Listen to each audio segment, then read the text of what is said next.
Hello and welcome to Homer for Wednesday, October 22nd, 2025. Today we will be reading from lines 413 to 429 in Book 12 of the Iliad, in which we talk about the immortal concept of equality and why divine intervention might be the solution. Thank you so much for being here with me today, and let's get into it. So spake he, and they, seized with fear of the rebuke of their king, pressed on the more around about their counselor and king. And the Argives over against them made strong their battalions within the wall. And before them was set a mighty work. For neither could the mighty Lucians break the wall of the Danaans and make a path to the ships, nor ever could the Danaan spearmen thrust back the Lucians from the wall, when once they had drawn nigh thereto. But as two men with measuring rods in hand strive about the landmark stones in a common field, and in a narrow space contend each for his equal share, even so did the battlements hold these apart, and over them they smote the bulls' hides bucklers about one another's breasts, the round shields and fluttering targets. And many were wounded in the flesh by thrusts of the pitiless bronze, both whensoever any turned, and his back was left bare as they fought, and many clean through the very shield. Great. Let's sing it in the Greek. O asefathoi de wanakto supote san tesomokle. Malon epeprisan vuole poronam iwanakta. Argeioi de tarot in the cartunan tofalangas. Te keosen tosten megades visivhaina towergon. Utegarifti moi lukioi danawan edunanto. Te kosrex samenoi testai paranau sikelauthon. Ute potaich metai danaoi lukius edunanto.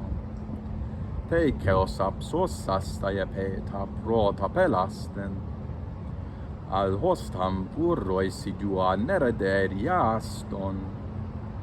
Metren kersina contes pixun noien orurei.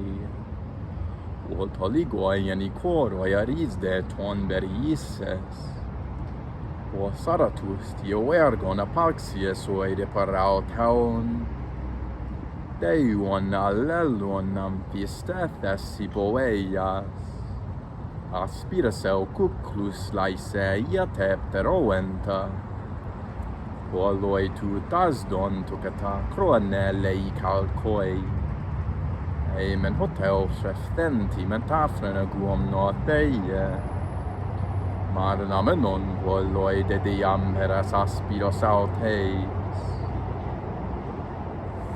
Wonderful. So you might ask, why did I mention equality at the start of this video? Why is this video about equality? What does Homer have to do with equality? Well, from a philosophical perspective, the idea of equality is one thing, another thing, abstractly held in our minds. You put them together, they create a bigger thing that is twice as big. Or perhaps an equality is so hot, so cold, perfectly in the middle, right? They balance out perfectly. Or perhaps an equality is myself, another, we join, and a perfect whole union. Wouldn't that be romantic? This recognition of equality is something that we find in our minds quite a bit, and we feel in our hearts about something. And then we translate it into the living world. And the ability to translate the spirit of this into the living world is what I think Homer is getting at here. Last time we talked about this important line that talks about that there's more people that makes it work easier.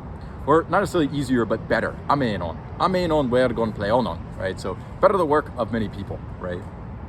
And in this passage, we have megades visivhaina towergon. We have a work that appears to be very, very great for everyone that's there.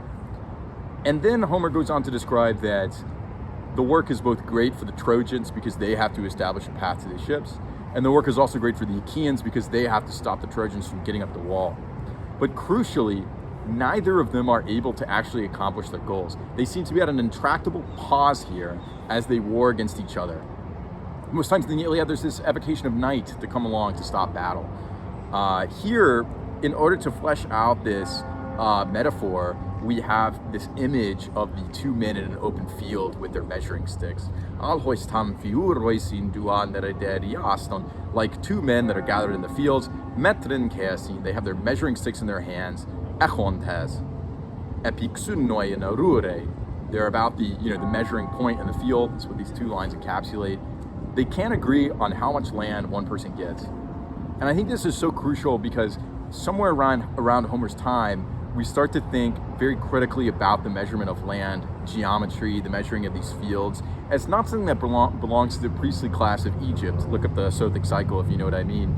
Geometry as a function as explored in Plato's laws is a very useful thing for maintaining order. Not just order in a mathematical sense, but order in a prescriptive sense as far as how to beget and follow through with the law. And not just the law that we make for ourselves, but also natural law and our ability to accord reason in our head down to things that we expect to find in the natural world. This natural recognition of an unstoppable force, both for the Trojans, their goal of getting the ships, and for the Achaeans, their goal of pushing back the Trojans, seems to me to be begging the question of how much the heroic age really departs from the age that is purely abstract and mythological age.